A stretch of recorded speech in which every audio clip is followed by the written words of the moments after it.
안녕하십니까. 저는 윈텍코리아의 이재철이라고 합니다. 오늘은 알테라 아리아 2GX FG를 이용한 3기가 트랜시버 디자인 시간을 줄이는 것에 관련한 설명을 드리도록 하겠습니다. 먼저 오늘의 아젠다를 살펴보면요. 현재 트랜시버를 이용한 디자인에 있어서 여러 가지 어려운 점들이 있는데 그러한 어려운 점들이 어떤 것들인지 그 내용을 살펴보겠고요. 다음은 알테라에서 제공되는 아리아 2GX를 이용해서 그 다음에 알테라에서 제공되는 디자인 소프트웨어가 어떤 것들이 있는지에 대해서 설명을 드리도록 하겠습니다.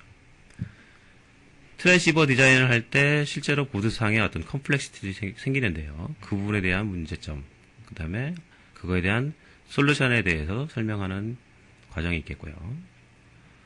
파워나 익스터널 메모리 쪽에 인터페이스에 관련해서도 문제가 생기는데요. 알테라 쪽에서 그와 관련된 서포트 내용에 대해서 설명을 드리도록 하겠습니다. 그다음에 마지막으로 나오는 게 이제 저희 쪽 알테라 2를 이용한 디자인, PCI 익스프레스 디자인을 45분 이내에 할 수 있다라는 것에 관련해서 데모를 진행하는 내용으로 진행하겠습니다. 자, 최근에는 많은 디자이너들이 트랜시버에 관련해서 디자인을 하게 되는데요. 그 디자인을 할 때 여러 개의 프로토콜을 지원해야 하는 문제에 부딪힐 것입니다. 예를 들면 1기가, 2기가, 3기가의 SDI 또는 1기가 또는 3기가의 C프리와 같은 여러 개의 프로토콜이 존재하는데요. 이러한 여러 개의 프로토콜이 사실상 디자이너에게 어떤 프로토콜을 사용하느냐 또는 바뀌어진 데이터 레이트를 다뤄야 되는 이런 좀 어려운 문제점이 생기게 되죠. 그 디자이너들은 이 부분에 굉장히 까다롭고 어려움을 겪게 되겠죠.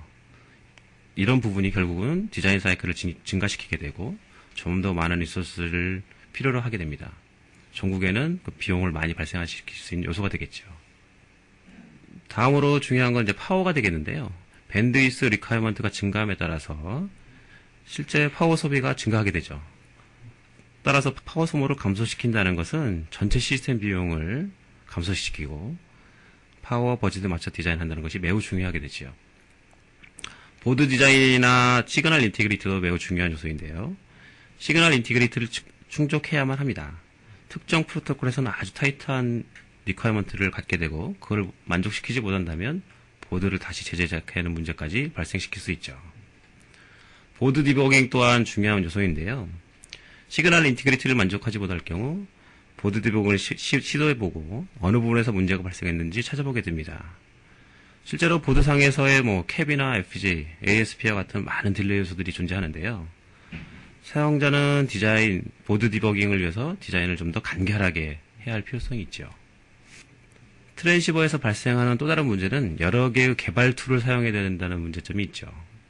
실제로 보드 디자인을 할 때 ASP나 ASIC, FPGA를 갖게 되는데 만약 FPGA가 DSP와 여러 종류의 코프로세싱을 한다면 그를 위한 실제 개발 툴을 사용자는 다룰 수 있어야 되거든요. 결국은 특정한 디자인을 위해서 많은 그 디자인 툴들을 사용하게 돼야 된다는 거죠. 마지막으로 중요한 요소 중에 하나가 타임 투 마켓인데요.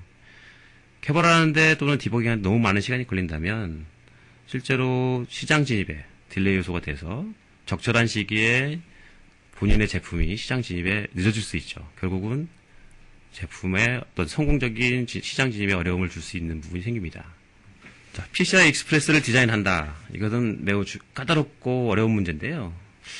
45분에 디자인한다? 이거 쉽지 않죠. 만약에 PCI 익스프레스 트랜시버를 이용한 디자인을 해보신 분이라면 이게 쉽지 않은 일이라는 걸 아실 거예요. 근데 이제 최근에 나온 저희 아리아 2GX를 이용해서 PCI 익스프레스 하드 IP를 내장한 이 아리아 2GX를 이용한다면 쉽게 디자인을 완성시킬 수 있습니다. 자, 다음은 아리아 2GX와 그다음에 디자인 소프트웨어 관련된 설명을 드리도록 하겠습니다. 아리아 2GX는 최근에 그 40나노 테크놀로지 공정으로 만들어진 하이 퍼포먼스 디바이스가 되겠고요. 최대 26만 개의 로직 엘리멘트를 가지고 있습니다. 또한 채널당 3.75 기가bps의 트랜시버를 16개까지 내장을 하고 있고요. 디바이스 패밀리를 어떤 걸 선택하느냐에 따라서 트랜시버의 숫자는 좀 달라지긴 하겠습니다만 최대 16개까지 트랜시버를 내장한 디바이스를 선택하실 수 있죠. 그 다음에 메모리 역시도 12메가비트 정도까지 가지고 있고요. 내부적으로도 DSP 블럭 같은 걸 가지고 있어서 곱하기 연산, 사용자가 디자인할 때 멀티플라이 블락이 필요하다. 그런 경우는 DSP 블락을 통해 가지고 손쉽게 그다음에 빠른 퍼포먼스를 낼 수 있게 디자인을 하실 수가 있죠. 그다음에 또 중요한 요소 중에 하나가 이제 로우 파워 이슈인데요. 기존에 이제 저희는 아리아 1GX가 있었는데요. 그거는 90나노 공정으로 만들어졌던 그 디바이스였고요. 그 대비 저희 쪽 디바이스 이번에 나온 아리아 2GX 같은 경우는 3.75GBps를 지원하고 채널당 관련해서도 파워적인 부분에서 100mW 언더로 파워 전력을 소모하게 됩니다. 그다음에 디자인 관련해서 이제 여러 가지 툴들이 적용되는데 아까도 말씀드렸던 것처럼 PCI 익스프레스 하드 IP를 빌트인 했기 때문에 기존에 그 하드 IP를 가지고 있지 않은 아리아 1 같은 경우는 사용자가 실제로 유저 코드를 많이 만들어야 되고 실제로 드라이버 코드를 많이 짜야 되는 부분이 있거든요. 그런 부분들에 대한 부담이 많이 줄게 되는 거죠. 그다음에 마찬가지로 보드 디자인 디버깅이 있어서 좀 더 쉽게 사용자가 PCI 익스프레스 디자인을 완성시킬 수 있다는 내용이 되겠습니다. 또 관련해서 레퍼런스 디자인이나 레퍼런스 킷 이런 것들이 제공되고 있기 때문에 사용자가 손쉽게 아리아 2GX 그다음 PCI 익스프레스를 구현하시는데 가이드를 많이 받으실 수 있겠죠. 다음은 아리아 2GX 아키텍처인데요. 금방 설명을 드렸던 기본적인 로직 엘리멘트 그런 것 25만 개 정도 존재한다고 그랬는데 보시는 것처럼 아래쪽에 이런 부분이 로직 엘리멘트가 되겠고요. 이게 디바이스에 따라서 16K부터 256K 정도의 사이즈까지 존재합니다. 그다음에 트랜시버 블락은 한쪽 뱅크를 차지하고 있는데요. 기본적으로 저희 쪽 트랜시버 블락들은 이제 4개의 채널을 하나의 쿼드 단위로 묶여 있고요. 그래서 4개, 8개, 12개, 16개 이런 식으로 존재합니다. 디바이스에 따라서. 채널당 3.75기가를 지원하고 있고, 그러한 채널 숫자가 4개에서 16개까지 존재하는 거죠. 채널당 100mW 정도의 파워 소모가 있고요. 그다음에 PCI 익스프레스 하드 IP라고 되어 있는 부분이 이제 여기에 해당되는 회색 부분에 해당돼서 제공을 하고 있고요. 젠 1.1이 바이 1, 바이 4, 바이 8 모드까지 제공을 하는 거죠. 다음에 이제 DSP 블락이라고 하는 하드코어 되어 있는 멀티플라이 블락이 존재하는데 이것도 마찬가지로 디바이스 패밀리의 크기에 따라 56개부터 736개까지 가지고 있습니다. 다음에 IO 쪽은 최대 162개 유저 IO가 되는 거고요. 다음에 그 IO들은 1GBps의 LVDS를 지원하고 그다음에 DDR2나 DDR3를 지원할 수 있는 IO의 특성을 가지고 있죠. 그다음에 인터널하게 온칩 메모리로 존재하는 게 블락 메모리 블락으로는 9MB 정도. 그다음에 M램이라고 해서 로직 엘리멘트 부분을 메모리를 구현하는 것이 한 5MB 정도 돼서 토탈 아까 12MB 정도까지 지원할 수 있습니다. 그다음에 PLL은 최대 16개까지 존재하는데요. 요즘에 많이들 사용하시는 디자인들의 클락을 분주하거나 부스팅해야 될 때 이런 PLL 블락을 이용해서 손쉽게 디자인하실 수 있죠. 다음은 트랜시버 블락에 대한 아키텍처인데요. 아까 설명을 드렸던 것처럼 기본적으로 저희는 4개의 채널이 하나의 쿼드를 구성하게 되거든요. 그래서 그 하나의 쿼드 구성은 여기 보시는 것처럼 되어 있고요. 채널 0, 1, 2, 3으로 되어 있다고 보시겠고요. 그 다음에 CC라고 해서 센트럴 컨트롤 유닛이라고 하는 부분하고 클락 매니지먼트 유닛이 2개가 존재합니다. 그래서 센트럴 컨트롤 유닛 같은 경우는 자위나 이런 프로토콜을 낼 때 사용이 되는 거고요. 클락 매니지 유닛 같은 경우는 이제 PLL이 여기에 구성되어 있는데 입력된 클락을 갖다가 각각의 어떤 프로토콜에 맞는 데이터 레이트로 이렇게 변환시킬 때 사용이 된다고 보시면 되겠습니다. 여기 있는 거는 이제 아리아 2GX 중에 이제 8개의 트랜시버 블락을 갖는 거에 대한 예제인데요. 아까 보셨던 것처럼 한쪽 뱅크 부분을 이렇게 트랜시버 블락이 쭉 차지하게 되고요. 이 하나가 하나의 코드로 해서 트랜시버 블락을 구성하게 됩니다. 그래서 4개, 8개, 또는 12개, 16개가 존재하는 거죠. 이런 트랜시버 블락은 알테라 코터스2에 보면 메가위즈드 플러그인 매니저라는 걸 통해서 손쉽게 사용자가 디자인을 하실 수 있고요. 각종 관련된 세팅을 설정하실 수 있게 됩니다. 자, 그 다음에 나오는 게 이제 코터스2를 이용해서 여러 가지 이제 상호 관계가 되는데요. 일단 저희 쪽은 모든 디자인 관련된 건 이제 코터스2라는 툴을 통해 가지고 디자인이 완성이 되어지고요. 이 코터스2라는 툴은 어쨌든 생산성을 고려해서 요즘엔 컴파일 타임이 이슈거든요. 좀 더 복잡하고 덴시티가 높은 디자인, 타겟 디바이스에 대한 디자인을 빨리 컴파일링해서 오브젝트 파일을 얻어야 된다라는 게 이슈거든요. 그래서 기존 버전에 대비해서 굉장히 빨라지고 있고, 마찬가지로 큰 디바이스에 대해서도 그 빠른 컴파일 타임을 제공하고 있습니다. 그다음에 또 다른 특징은 이제 멀티 프로세서 기능을 제공하고 있어서 뭐 요즘에 PC들이 듀오나 쿼드 이렇게 존재하는데 그런 여러 개의 멀티 CPU를 쿼터스가 이제 컴파일링 할 때 같이 리소스를 활용할 수 있게 제공을 하고 있고요.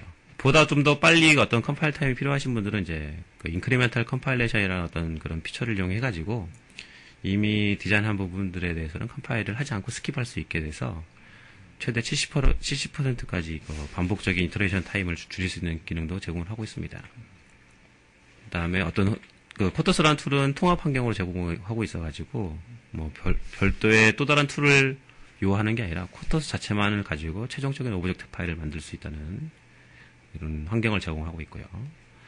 최근에는 이제 그 시납시스 쪽에서 제공하는 디자인 그 컨스트레인트 항목을 이용한 SDC를 이용한 타임 퀘스트라고 하는 어널라이저를 제공하고 있어서 보다 좀 더 정확하고 디테일한 타이밍 어널리시스 결과를 분석해낼 수가 있죠.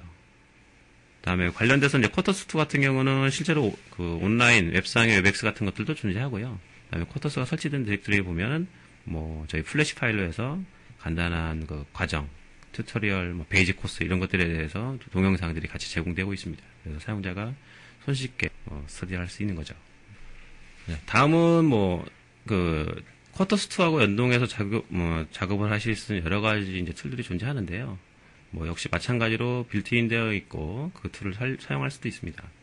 뭐 대표적인 게 이제 DSP 빌더랄지 SOPC 빌더, 아까 말씀드렸던 메가 위저드 플러그인 매니저라고 하는 걸 통해 가지고 작업을 하실 수 있는데요. 뭐 DSP 빌더 같은 경우는 사용자가 뭐 필터 설계나 이런 매트랩에 관련된 것들에서 사용하시는 건데, 뭐 시뮬링크를 이용한 디자인을 갖다 HDR로 뽑아줘야 되는 어떤 디자인이 있다, 그런 경우에 많이 사용하시고요. SOPC 빌더 같은 경우 뭐 지난주에 뭐 저희 쪽에 그 니오스 쪽 디자인을 했었는데 그런 인베디드 프로세서가 필요하다 그러면 SOPC 빌더를 통해서 하시거나, 또는 뭐 니오스 없이 그 어떤 통합 환경으로 해서 구성을 하고 싶다 그래도 마찬가지로 SOPC 빌더라는 걸 통해서 구성하실 수도 있습니다. 메가 위저드 플러그인 매니저 같은 경우는 뭐 기존에 많이 뭐 제공되었던 어떤 그 툴인데요. 뭐 손쉽게 뭐 PLL을 구성한다든지, 또 추가적으로 메모리 블락을 구성한다든지 이런 것들, 알테라에서 제공되는 어떤 그 블락을 좀 더 쉽게 제공받으실 수 있고요. 이거는 이제 프리 빌트되어서 그다음에 옵티마이제이션 되어 있는 어떤 블락을 이용하기 때문에 알테라를 이용하시는 데 있어서 뭐 퍼포먼스를 조금 더 쉽게 뭐 맞출 수 있다는 부분이 있겠죠. 자, 이러한 요소들이 결국은 다 타임 투 마켓에, 왜냐하면 디자인 타임을 줄인다는 얘기는 그만큼 빨리 완성된 디자인을 만들어낼 수 있고, 그거는 결국은 빠른 제품이 될 수 있다는 거겠죠. 그러면 뭐 시장 진입에 빠르게 적절한 시기에 진입할 수 있는 요소가 되겠지요. DSP 빌더, 좀 전에 설명드렸던 것처럼 이와 같이 어떤 매트랩상의 시뮬링크라고 하는 블락에서 회로 구성을 이렇게 하고 그거에 대한 알고리즘 검증을 하게 되는데요. 이런 알고리즘 검증이 이제 DSP 빌더라는 걸 통해서 HD를 제너레이션하고 그거를 이제 쿼터스라는 툴에서 컴파일링을 통해서 최종적인 FPGA 타겟팅 오브젝트 파일을 얻을 수 있게 됩니다. 뭐 DSP 프로세싱의 어떤 성능은 뭐 기본적으로 아리아2GX 같은 경우는 스트라틱스4GX와 같은 DSP 아키텍처를 가지고 있어서 뭐 저희 쪽 스트라틱스라고 하는 디바이스는 하이 퍼포먼스 디바이스에 해당되는 거거든요. 그래서 물론 아리아2GX가 트랜시버를 내장한 뭐 저가형 FPGA라고 큰 분류에서 부르는데, 그런 부분에서 하이 테크니컬한 부분의 아키텍처를 채용하고 있어서 빠른 퍼포먼스를 낼 수 있다는 거죠. 그래서 350MHz의 그 멀티플라이어 블락 18 곱하기 18 멀티플라이어 블락이 최대 736개까지 존재하는 거죠. 그래서 어떤 그 성능을 비교한 것을 보면 뭐 초당 기가 멀티플라이어 어큐뮬레이터 블락을 하는 건데, 디바이스 패밀리별로 했을 때 아리아2GX가 아리아1 대비 굉장히 퍼포먼스를 많이 내고 있죠. 메모리 덴시티도 마찬가지로 이제 그 로직이 커지고 메모리도 크게 포함하게 되는 거죠. 그래서 아까 설명 중에 나왔습니다만 그 12메가 정도의 어떤 메모리 사이즈를 갖게 되는 거고요. 그다음에 데디케이트된 그 메모리 블락을 통해서 이 정도의 리소스, 그다음에 로직 엘리멘트를 그 MRAM이라고 하는 블락을 통해서 메모리로 구성할 수 있는데, 그 부분이 추가적으로 뭐 메모리 디자인이 필요하신 쪽에서는 활용하실 수 있죠. 그래서 뭐 크게 사용하는 방법은 M9K는 뭐 여기 있는 것처럼 뭐 라인 버퍼, 뭐 패킷 프로세싱, 뭐 인베디드 프로세서, 어플리케이션 같은 데도 손쉽게 이용하실 수 있는 거라고 보시면 되겠고요. 뭐 M램 같은 경우는 DSP나 뭐 스몰 버퍼, 파이프, 그러니까 추가적으로 조금 더 그런 기능이 필요하실 때 메모리를 구현하시는 게 좀 더 용이하거든요. 그런 것을 M램이라고 하는 디스트리뷰트 메모리를 이용해서 구현하실 수 있게 됩니다. 자, 이게 이제 아까 메가 유저들을 통해서 트랜시버 구성을 하는 건데요. 사용자가 메가 유저드 플러그인 매니저를 손쉽게 이용해가지고 각각의 단계를 진행하면서 이런 식의 메모리, 트랜시버 블락에 해당되는 어떤 데이터 레이트랄지, 그다음에 비트랄지 이런 것들을 결정할 수가 있게 되거든요. 그래서 손쉬운 어떤 트랜시버 블락을 구성시킬 수 있는 내용이 되겠습니다. 뭐 이거는 코터스라는 툴을 통해서 사용자가 직접 그런 내용을 확인하실 수 있거든요. SOPC 빌더는 얘기 드렸던 것처럼 각종 알테라 사용된 IP랄지 또는 유저가 만든 어떤 컨트롤러 블락이 있다면 그런 것들을 통합할 수 있는 어떤 환경을 제공하고 있습니다. 그래서 왼쪽에 여기 있는 창처럼 라이브러리가 리스트업이 되어 있고 필요한 것들을 애드를 함으로써 이렇게 라인별로 추가적인 어떤 서브 모듈이 만들어지게 되고요. 그다음에 관련된 커넥션 같은 경우는 지금 데모 시간에 보여주긴 하겠지만 이 커넥션을 온오프 시킴으로써 어떤 블럭과 어떤 블럭을 이렇게 연결을 시켜줄 수 있는 구성을 만들어낼 수 있습니다. 자, 그러한 구성에 대한 해당되는 HDD 파일이 이제 SOPC 빌더를 제너레이션 함으로써 나오게 되고요. 그거를 쿼터스라는 툴에서 이제 실제로 컴파일링해서 최종 오브젝트 파일을 또 얻어낼 수 있는 형태를 취합니다. 자, 다음은 이제 보드 컴플렉시티인데요. 사용자가 트랜시버를 구성할 때 이제 보드 설계를 하는 게 또 다른 중요한 요소 중에 하나거든요. 왜냐하면 속도 레이트가 굉장히 높기 때문에 보드를 간결하게 잘 디자인하지 않으면 여러 가지 왜곡된 요소들, 그런 요소들 때문에 신호들이 왜곡되거나 잘 서로 통신이 안 되는 경우가 생기는데요. 그런 부분에 대해서 알테라에서도 마찬가지로 좀 더 그러니까 시그널 인티그리티를 향상시킬 수 있는 솔루션들을 제공하고 있습니다. 트랜시버를 이용한 보드를 디자인할 때 어려운 점들이 보시는 것처럼 이렇게 하나의 보드에서 다른 보드로 이렇게 데이터 전송을 해야 되는데 어떤 거는 가깝고 어떤 건 또 비교적 멀고 이렇게 되거든요. 그러면 똑같은 어떤 연결 구성을 하게 된다면 좀 차이가 생길 수 있겠죠. 예. 그러한 경우도 뿐만 아니라 같은 디바이스에서 어떤 아까 데이터 레이트가 바뀌었다든지 이런 문제도 발생할 수 있거든요. 또는 시스템이 필요해서 업그레이드가 필요하다든지 하게 되면 이 보드상에서 어떤 구성을 또는 이 보드를 다시 제작해야 되는 그런 문제가 생길 수 있습니다. 그래서 여러 가지 이제 보드 재제작이랄지 그다음에 디버깅하는 시간이 증가한다든지 또는 비용이 많이 발생하는 부분들 그다음에 결국은 완성된 제품이 안 나왔기 때문에 제품이 출하 시기가 늦어지는 이런 현상까지 발생해서 여러 가지 이제 문제점이 발생시킬 수 있는 요소가 되죠. 그래서 이러한 부분의 문제들을 이제 하나씩 해결할 수 있는 부분에 대한 솔루션을 제공한다는 것이 되겠습니다. 아리아2 GX 트랜시버의 어떤 특징을 하나씩 보면요. 먼저 보드 스페이스가 작아야 된다. 이런 것들은 아무래도 구성상에 여러 가지 캡을 더 달아야 되는지 이런 식의 문제랄지 다른 요소를 더 많이 필요하다.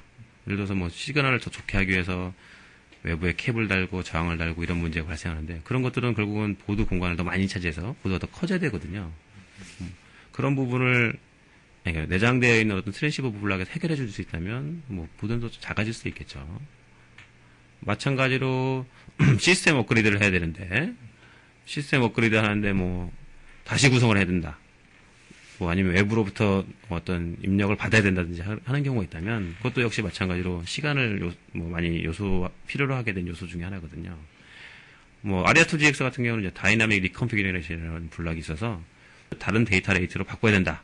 이런 것들을 미리 초기 값으로 설정해 놓고 그거를 올려서 1.5기가로 작동하던 것이 3기가로 작동시킬 수 있는 형태를 취할 수 있죠. 그 다음에 시그널 퀄리티 같은 경우에 대해서도 저희 같은 경우는 이제 이퀄라이저나 엠퍼시스 기능을 통해 가지고 신호의 어떤 특성을 좀 더 좋게 합니다. 받는 쪽 같은 경우도 보면 아까 보드상에 주고받는 어떤 거리가 너무 멀거나 또는 신호가 굉장히 빠르거나 하게 되면 받는 쪽에서 그거를 이퀄라이제이션 해가지고 필요한 그 부블락을 더 옵티마이제이션해서 받으면 더 좋겠죠. 마찬가지로 보낸 쪽에서도 마찬가지로 조금 더 그 엠퍼시스 강화시켜서 보내게 되면 받는 쪽에서 좀 더 그 깨끗한 신호를 받을 확률이 높아지거든요. 그래서 그런 엠퍼시스 기능을 제공하고 있고요. 자, 기본적으로 그 트랜시버 하나의 쿼드, 그러니까 4개의 채널이 들어있는 쿼드당 그 PLL이 2개씩 들어있거든요. 그래서 TX 쪽으로 이제 TX라고 하는 건 이제 보내는 쪽인데 2개의 PLL 블럭을 가지고 있어가지고 서로 다른 레이트 이렇게 뭐 2기가, 어떤 채널은 2기가, 어떤 채널은 3기가 이렇게 다양하게 그 하나의 쿼드 내에 다양한 레이트의 그 구성을 하실 수 있는 게 있죠. 아무래도 그렇게 하게 되면은 여러 개의, 예를 들어서 뭐 다른 또 코드를 써야 되는 부분이 없어도 되는 거니까 하나의 코드 내에서 다 구성을 할 수 있다는 장점이 생기는 거고요. 그 다음에 리시버 쪽에서도 마찬가지로 그 멀티플, 그 여러 개로 다루는 거에 대해서 RX PLL을 통해 가지고 다시 그 제대로 되어 있는 신호로 리커버리를 해내야 되거든요. 그러니까 그때 뭐 RX PLL을 통해 가지고 필요한 데이터에 맞춰서 받을 수 있게 제공을 하죠. 다음에 나오는 내용들이 이제 그러한 부분에 대해서 설명이 되겠는데요. 그러니까 다이내믹 리컨피규레이션은 뭐 실제로 아까도 설명을 드렸던 것처럼 여러 개의 이제 프로토콜이 필요한 경우에 다시 보드에서 뭐 그 새로운 디자인 파일을 다운로드 해야 되거나 PM이나 이런 관련된 아까 트랜시버 블록에서 세팅된 부분들을 내가 바꿔줘야 되거든요. 근데 미리 어떤 초기화된 값을 넣어가지고 그 신호로 바꿔줄 수 있게 동작 중에 뭐 자동적으로 이렇게 바꿔줄 수 있는 어떤 기능을 하는 거죠. 그래서 여기 나온 것처럼 인접하는 채널에 영향 없이 뭐 관련된 뭐 PMA랄지 프로토콜 이런 것들의 변화에 맞춰서 세팅이 바뀔 수 있다는 것들이 되겠고요. 뭐 그렇게 됨으로써 아무래도 기존에 여러 개 이제 예를 들어서 2기가 쪽 어떤 칩이 있었고 어떤 건 3기가 BPS를 전송하는 칩이 있었는데 그거를 하나 모을 수 있는, 그렇게 되면 보드 사이즈가 좀 더 작아질 수 있는 그런 장점이 생기고 마찬가지로 비용도 줄겠지요. 네, 그런 부분에 어떤 이득이 생길 수 있겠습니다. 뭐 시스템 레벨에서 마찬가지로 뭐 그렇게 함으로써 비트 에러라고 하는 부분이 최소화될 수 있거든요. 시그널 인티그리티에 최적화시킬 수 있는 요소가 되겠습니다. 그다음에 이제 보드 시스템 레벨 같은 경우는 뭐 시스템을 잠깐 죽였다가 그거 업그레이드하고 다시 이네이블 시키는 거 필요 없이 동작 중에 다른 데이터의 레이트로의 변환이 쉽게 되는 거죠. 그다음에 트랜스미터 쪽에 프리 엠퍼시스 기능인데요. 보시는 것처럼 여기서 이쪽 보드에 있는 쪽으로 이렇게 데이터 전송을 한다고 가정했을 때 좀 더 이쪽에서 강화된 신호를 보내는 거하고 그냥 일반적인 신호를 보냈을 때, 그래서 엠퍼시스 기능이 있고 없고에 되는 건데요. 엠퍼시스 없이 왔을 때는 받는 쪽에서 이렇게 시그널들을 보면 되게 지터를 가지는 특성, 신호들이 왔다 갔다 하는 특성을 가지게 되거든요. 반면에 엠퍼시스 기능을 넣어준 경우는 보낼 때 이렇게 신호를 좀 더 기존에 위에 있는 신호에 비해서 좀 더 강화된 신호가 나가게 됩니다. 그래서 그 신호가 아무래도 받는 쪽에서 이게 아이 다이그램이라고 하는데요. 신호들이 이제 눈 모양처럼 생겨서 아이 다이그램이라고 하고요. 이 얘기는 이 신호가 계속적으로 트리거링 하는데 이 범위 내에서 왔다 갔다 하는 거거든요. 그러니까 신호들이 뭐 어떤 시점에 계속 똑같게 받아들이는 거죠. 리시버에서도 마찬가지로 엠퍼시스 되지 않은 어떤 그냥 일반적인 신호를 하나 준다고 했을 때 받는 쪽에서 기능을 켜가지고 이퀄라이제이션 없이 받을 때는 이렇게 나오는 거고, 이퀄라이저를 하게 되면 말 그대로 필터링 하는 거니까 깨끗하게 신호가 나오는 거죠. 자, 아리아2GX는 여러 개의 이제 프로토콜을 지원하고 있는데요. 뭐, 여기 있는 것처럼 메인스트리밍 쪽에 뭐 PCI 익스프레스, 그 다음에 3기가 커스터마이징 한 베이직 모드랄지, 또는 기가빗 이더넷, 최근에 뭐, 하드디스크나 이런 쪽에 많이 쓰는 SATA, SAS 이런 것들이 존재하고요. 그 다음에 와이어라인 쪽 같은 경우는 뭐 파이버 채널 같은 거나 시리얼 라이트, 그 다음에 SGMI, 소넷, 뭐 지폰, 자위 이와 같은 프로토콜을 제공하고 있습니다. 와이어레스 같은 경우는 뭐 시프리, 옵사이, 시리얼 레피드 IO 같은 것들을 프로토콜을 지원하고 있어서 사용자가 이러한 프로토콜을 사용한다고 할 때 그 메가위저드 플러그 매니저에서 프로토콜 선택을 하시면 손쉽게 각각에 해당된 프로토콜에 맞춰서 제너레이션을 하실 수 있는 거죠. PCI 익스프레스 디자인을 하는 경우 오늘의 주제이기도 하는데요. 아리아2GX 같은 경우는 하드코어 되어 있는 PCI 익스프레스 하드코어 IP를 가지고 있어서 사용자가 이 PCI 익스프레스 구현하는 데 있어서 그 추가적인 어떤 로직 구성이라는 거 없이 바로 PCI 익스프레스 1.1을 구성하실 수가 있습니다. 그다음에 레인은 뭐 1, 4, 8 각각 그 세팅하는 과정 중에 설정하시면 사용자가 설정하실 수 있게 되고요. 그다음에 루트, 그다음에 엔드포인트에 대한 컨피그레이션을 하실 수 있고, 이러한 거는 아까 설명드렸던 메가위저드 플러그인 매저를 통해서 손쉽게 구성을 하실 수 있고, 그러함으로써 이제 컴파일 타임을 주는 거죠. 빨리 디자인을 완성하고 빨리 컴파일링해서 최종적인 파일을 얻을 수 있기 때문에. 자, 기존 뭐 그 PC 하드 IP를 가지고 있지 않은 부분에 비교했을 때 뭐 최대한 15K, 그러니까 15,000 로직 엘리멘트 정도를 로직을 세이브를 할 수 있거든요. 그러니까 뭐 아리아2GX를 쓰시게 되면 뭐 아리아 1이나 또는 하드코어 IP를 가지고 있지 않은 그런 FPGA를 선택했을 때보다는 더 작은 FPGA를 선택할 수 있는 확률이 높은 거고, 그거는 결국은 그 디바이스의 코스를 낮출 수 있기 때문에 전체 시스템을 낮출 수 있는 거죠. 다음은 이제 보드와 트랜시버 디자인 관련해서 뭐 디버깅 툴들에 대한 설명을 하는데요. 프로토콜 IP 팩이 이제 뭐 PCI 익스프레스, 시리얼 래피드 아이어, 뭐 시프리, 그다음에 뭐 SATA, SDI 여러 가지가 있는데요. 그런 것들에 대해서 저희 쪽에서는 이제 뭐 디자인 이그젠플이나 레퍼런스 디자인들, 뭐 여러 가지 관련된 머티리얼들을 같이 제공하고 있고요. 그다음에 트랜시버 디자인 화이트 페이퍼 같은 걸 제공해서 사용자가 뭐 아리아2GX에서의 뭐 쉬운 디버깅 방법이랄지 이런 것들을 뭐 알려드리고 있습니다.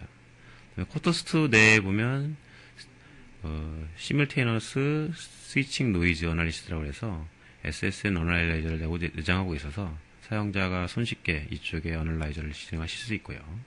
그 다음에 파워 디스트리뷰션 네트워크라고 해서 PDN2를 제공해서 보드상의 어떤 그 보드 레벨의 파워 디스트리뷰션 네트워크 구성에 좀 최적화를 시킬 수 있게 제공을 하고 있습니다. 제너럴 보드 디자인 가이드라는 거는 뭐 아까도 설명드렸던 어떤 기본적인 어떤 레퍼런스 디자인이라든지 가이드를 통해 가지고 결국은 사용자에게 뭐 보드 디자인에 있어서 조금 더 최적화시킬 수 있는 그런 가이드를 해드리고 있고요.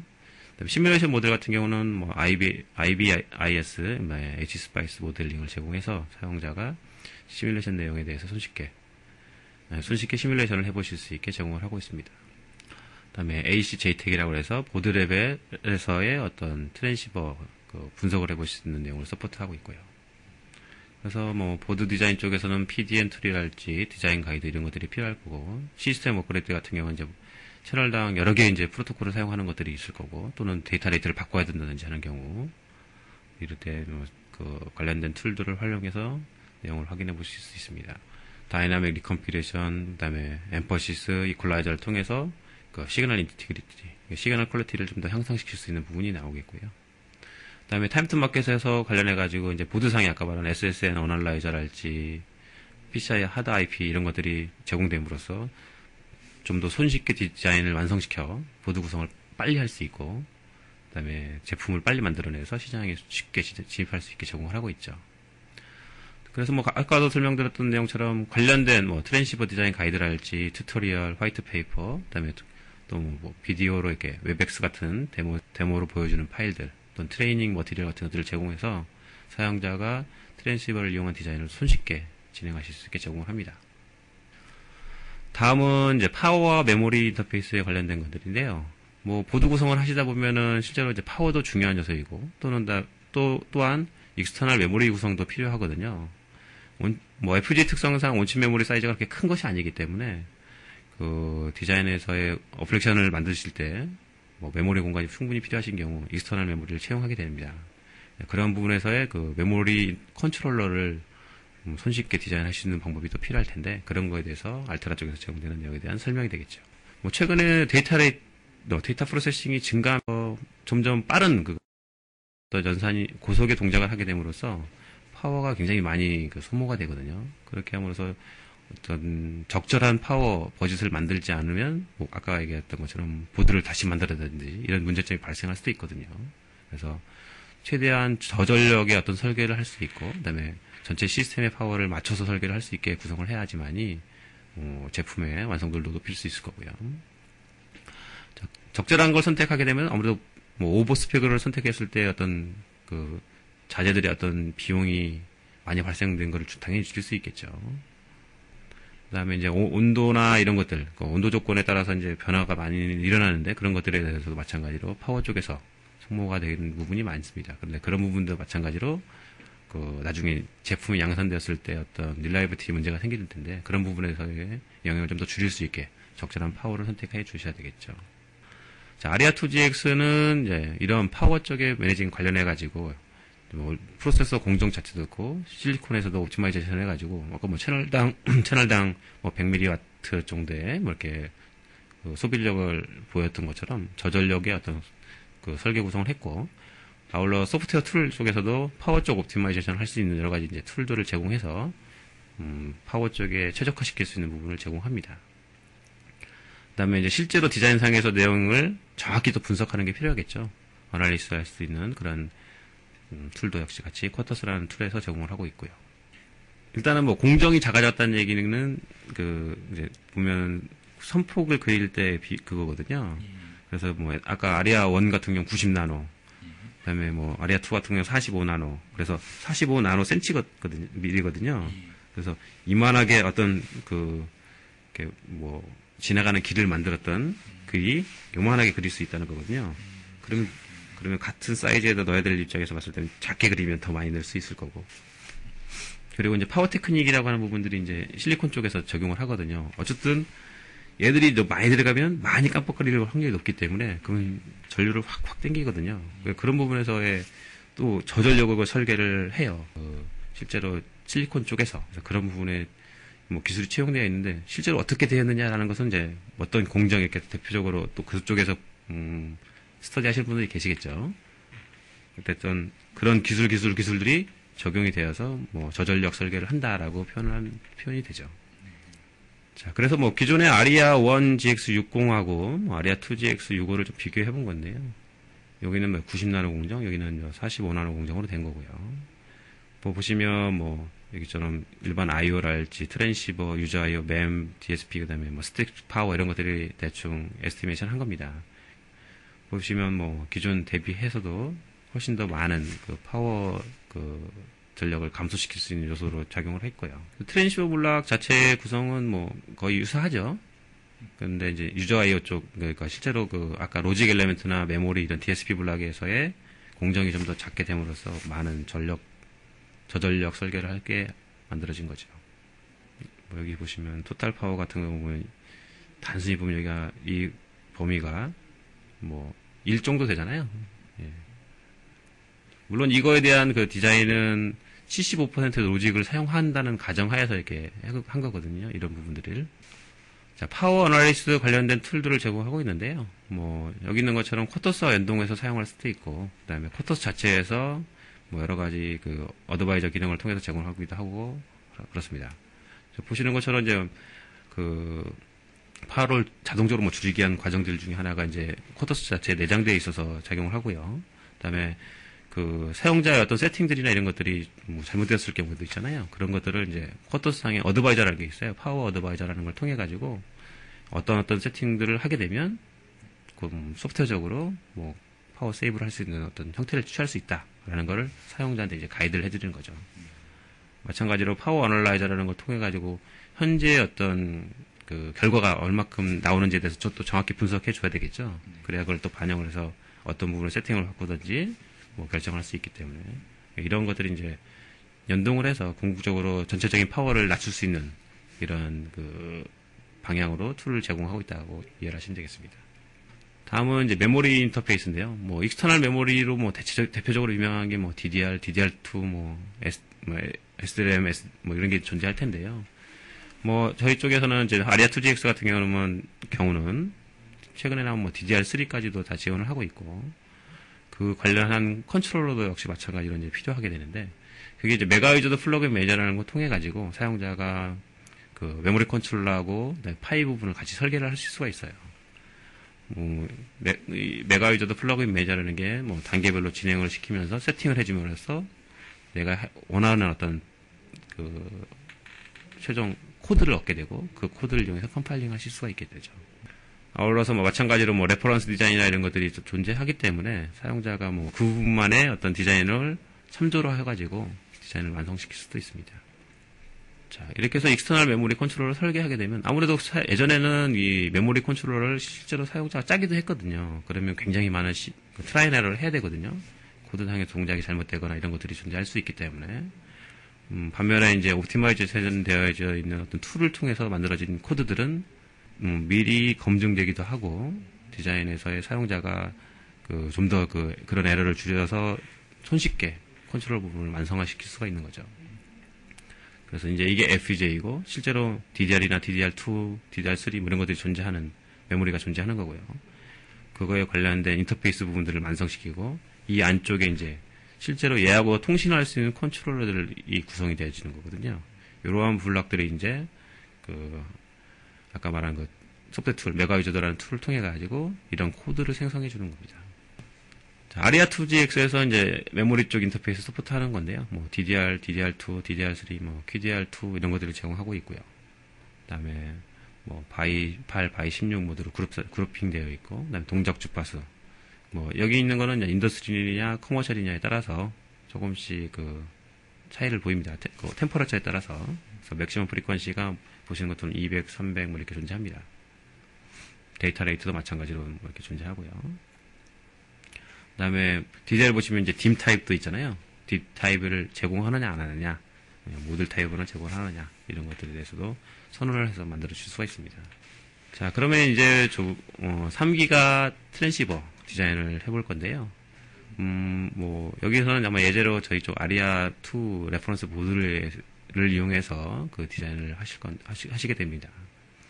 자, 그래서 아리아2GX 레퍼런스 보드에 들어있는 어떤 피처들을 잠깐 설명드리고, 그 다음에 실제로 디자인하는 그 과정에 대한 데모를 보도록 하겠습니다. 디자인 이그젬플들이 많이 제공되고 있는데요. 현재 알타라 웹사이트 같은 데 가보시면 이러한 레퍼런스 디자인들을 많이 보실 수 있어요. PCI 익스프레스하고 DDR2 인터페이스, 그 다음에 DMA 인터페이스, 그 다음에 3플레이트로의 SDI 인터페이스가 필요하다. 그러면 그런 레퍼런스 디자인을 받아보실 수 있고요. 그다음에 10기가 이더넷, 기가빗 이더넷 같은 경우, DDR, QDR. 그 다음에 요즘에 이제 어플리케이션으로 와이어리스 레퍼런스 디자인들이 존재하는데요. YMAX 쪽에 보면 업다운, DUC, DDC 쪽 관련된 거나 CFR 관련된 거, DPD 관련된 내용들이 레퍼런스 가이드로 들어있고요. 브로드캐스팅 쪽에는 칼라스페이스라고 하는 CSC, 그 다음에 크롬 리샘플러, 이와 같은 IP들을 제공받아가지고 이쪽 브로드캐스팅 쪽에 쓰실 때, 디스플레이 쪽에 쓰실 때 손쉽게 디자인 구성을 하실 수 있습니다. 이러한 코드들에는 HL 코드, 테스트 벤치, 타이밍 컨스트레인트, 그다음에 어플리케이션 노트라고 해서 도큐먼트가 같이 제공되고 해당되는 레퍼런스 디자인을 받아서 충분히 디자인에 활용하실 수 있게 제공을 받으실 수 있죠. 마찬가지로 아리아2GX에서 쓰실 수 있는 타겟한 디자인이기 때문에 아리아2GX 레퍼런스 보드에다 바로 넣어서 테스트를 해볼 수 있는 이런 레퍼런스 디자인이라고 보시면 됩니다. 아리아2GX 패밀리는 현재 20부터 아까 260까지 존재하는 거고, 대략적인 리소스나 피처들이 이렇게 존재하는 거죠. 그 다음에 디바이스 패키지로 보면 보시는 것처럼 이제 울트라 파이나인 BGA도 있고 파이나인 BGA도 있고요. 그래서 최대 유저 IO가 610개까지 존재하는 거고, 그 다음에 각각의 LVDS나 그 다음에 트랜시버 채널 숫자가 정해져 있죠. 그래서 아까 4, 8, 12, 16 이렇게 크게 보시면 되죠. 자, 아리아2GX 레퍼런스 킷인데요. 현재 보시는 아리아2GX의 구성상의 내용인데, 아리아2GX 125라고는 FPGA가 들어있고요. 그 다음에 DDR3, SRAM, 플래시, 이더넷, 그 다음에 외부로 이제 DDR2 딤 타입으로 해서 꽂을 수 있는 형태로 된 DDR2 인터페이스 쪽 부분이 있겠고요. 그 다음에 외부로부터 클락을 받을 수 있는 클락 인풋 쪽도 존재하고, 그 다음에 RJ45를 통해 가지고 이더넷 포트하고 연결할 수 있게 만들어져 있고요. 아까 보셨던 레퍼런스 디자인 같은 경우 PCI 익스프레스, C-프리, SDI 같은 데서 사용할 수 있는 레퍼런스 디자인들을 이 보드에 내려가지고 바로 확인을 해보실 수 있겠습니다. 그 다음에 HSMC 커넥터를 통해서 이렇게 도토보드 쪽이 구성되어 있는데요. 이런 보드를 쓰게 되면 이쪽 인터페이스를 통해서 보시는 것처럼 브로드캐스트 쪽에 어떤 채널 인풋을 받는다든지 내보낸다든지 이런 식으로 활용하실 수도 있고요. DVI 포트를 연결을 하실 수도 있고요. 그러니까 다양한 도토보드를 이쪽에 익스텐션 해가지고 사용자가 사용하실 수 있게 제공을 하는 거죠. 자, 그러면 이제 하드 IP를 이용하고, 그 다음에 쿼터스에서 제공되는 SOPC 빌더를 통해 가지고 손쉽게 PCI 익스프레스 디자인을 한번 해보는 과정을 진행을 해보도록 하겠습니다. PCI 익스프레스 디자인을 하는 데 있어서 사용자에게 손쉽게 제공되는 그 알타라 쪽의 내용을 보시면요.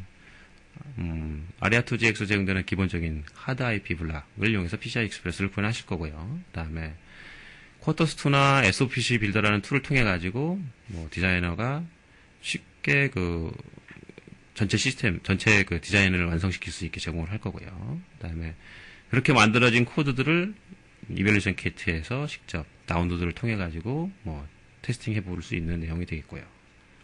그래서 마찬가지로 이런 관련된 내용에 대해서는 유저 가이드, 그 다음에 데모 파일, 테스트 배치 파일들을 다 제공받기 때문에 사용자가 이 시간이 아니더라도 다시 한번 참조를 하실 수 있는 내용들을 제공을 하고 있습니다.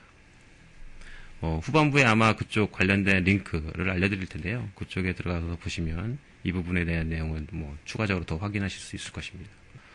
자, PCI 익스프레스 SOPC 빌더를 통한 어떤 디자인 과정에 대한 대략적인 설명인데요. 먼저 쿼터스상에 그 SOPC 빌더를 열어가지고 사용자가 전체 시스템을 이렇게 구성해서 애드에 넣게 되고요. 그 구성 중에 이제 어떤 PCI 익스프레스 블락, 컴파일러, PCI 익스프레스 컴파일러라는 부분이 있는데 그 부분을 사용자가 선택해서 각종 세팅을 해준 다음에 같이 애드를 하게 됩니다. 그렇게 만들어진 애드된 파일을 다시 전체적으로 그 제너레이션을 하게 되면 우리가 궁극적으로 얻고자 하는 HDL 파일을 얻게 되는 거고요. 그걸 다시 쿼터스가 컴파일링을 통해서 최종 오브젝트 파일을 얻게 되는 거죠. 아리아2GX용 어떤 오브젝트 파일을 얻어서 그걸 보드에 내려서 이제 테스트를 해볼 수 있는 내용으로 진행을 하는 거죠. 이게 이제 쿼터스 2를 실행했을 때 모습인데요. 사용자가 그 초기에 어떤 하나의 프로젝트를 생성하셔야 돼요. 그래서 보시는 것처럼 뉴 프로젝트 유저들이라는 걸 통해 가지고 사용자가 해당되는 어떤 패스 위치랄지, 그다음에 타겟 디바이스 이런 것들을 설정해서 구성하시게 됩니다. 자, 그러면 이제 프로젝트가 하나 완성이 되었고요. 그 프로젝트 완성된 거에 이제 아까 SOPC 빌더를 실행하게 되는데 여기 있는 것처럼 SOPC 빌더를 실행하게 되면 이런 팝업 창이 나타나게 되고 다음과 같은 창이 팝업이 될 겁니다. 자, 먼저 내가 이제 이 코드를 어떤 이름으로 프로젝트를 만들 건지에 대한 이름을 주어지고요. 그 다음에 얘의 타입, 코드에 대한 타입이 이제 베릴로그 타입이냐, HDL 타입이냐 선택해서 사용자가 만들어낼 수가 있죠. 우리가 이제 PCI 익스프레스 컴파일러를 만들어야 되는데, 이거는 보시면 인터페이스 프로토콜이라는 부분에 보면 PCI 쪽에 PCI 익스프레스라고 하는 게 있고요. 얘를 애드를 하게 되면 이렇게 창이 뜹니다. 이 창에서 PCI 익스프레스 하드 IP를 쓰겠다. 그 다음에 타겟 디바이스를 뭘 쓰겠다. 레인은 뭘 쓰겠다. 이런 식으로 쭉 세팅을 하게 되는 거죠. 마찬가지로 시스템 세팅, 그 다음에 PCI 레지스터, 캐퍼빌리티, 버퍼 이런 것들을 쭉 세팅하신 다음에 피니시 하시게 되면 이렇게 하나의 그 컨트롤 블락이 이제 구성이 되어 있는 거죠. 그리고 현재로서는 이제 이렇게 에러들이 보이는데요. 이런 것들은 이쪽하고 인터페이스에서 DMA 블락이 있다든지, 어떤 메모리가 있다든지, 이런 것들이 없기 때문에 발생하는 거거든요. 그러니까 추가적으로 그런 구성들이 쭉 완성이 되어지면 이제 이런 에러 메시지는 사라지게 될 겁니다. 자, 그래서 이제 DMA 블락 선택하고 애드를 누르게 되면, DMA 블락 관련된 세팅이 들어가고요. 그걸 피니시 누르게 되면, 이렇게 또다시 애드가 되는 거죠. 지금 아직도 에러가 있네요. 그거는 추가적인 부분이나 적절한 세팅이 아니기 때문에 나타나는 에러거든요. 그래서 그런 관련된 세팅들을 쭉 사용자가 설정하셔야 됩니다. 추가적으로 온칩 메모리, 램을 선택하고 피니시 이렇게 되는 거죠. 자, 이렇게 해서 이제 필요한 PCI 익스프레스 컨트롤러, DMA, 메모리 이렇게 설정해 놓고 이들에 대한 연결이 또 필요하겠죠. 현재로서는 단순히 그냥 하나하나의 컴포넌트들이 그냥 들어갔을 뿐이고요. 이쪽 PCI 익스프레스 중에 어떤 블락, 그러니까 연결이 돼야 되는 블락들이 존재할 텐데 그것들에 대한 연결은 여기 있는 것처럼 이렇게 마우스를 클릭하시게 되면 이런 식으로 화면이 변하게 되고요. 그걸 클릭함으로써 연결이 되죠. 지금 연결 안 돼 있는 거고 연결돼 있는 형태로. 마찬가지로 DMA 쪽이나 이런 쪽도 마찬가지로 쭉 세팅을 하는 거죠. 자, 그 다음에 사용자가 전체적인 클락, 시스템 클락이나 그 캘리브레이션 클락이 필요한데요. 보시는 것처럼 캘리브레이션 클락을 100메가로 바꾸고 싶다 할 때는 이게 애드해서 새롭게 추가를 한 다음에 그 값을 세팅해 주게 되면 자동적으로 그 PL을 통해 가지고 클락 세팅 라인이 나오게 됩니다.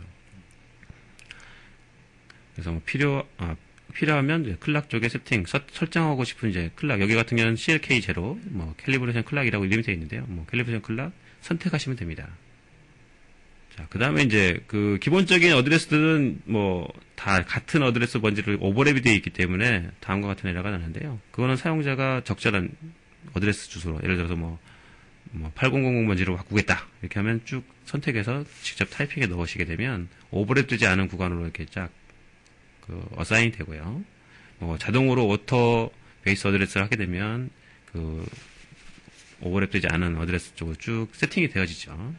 보시면 알겠지만 여기 있는 것처럼 하나하나 세팅할 때마다 이제 그 에러 메시지가 사라지고 다 인포메이션 쪽으로만 나오게 되죠. 자, 이렇게 다 완성이 된 파일들은 이제 넥스트를 눌러서 보시면 이와 같은 탭이 나오고, 여기서 이제 사용자가 그 시뮬레이션, 모델이나 이런 시뮬레이션이 필요하신 경우는 여기 시뮬레이션 쪽을 세팅하신 뒤에 제너레이션 하시면 돼요. 그러면 해당된 시뮬레이션을 하실 수 있는 그 시뮬레이션 파일, 필요한 파일들이 생성이 되어지고요. 나중에 모델 시뮬레이션 쪽에서 시뮬레이션을 통해서 확인하실 수 있습니다. 제너레이션 누른 결과 이제 컴퓨터가 되게 되면 이제 코드들, 아까 우리가 구성했던 HDL 코드들이 다 완성이 되어지는 거죠.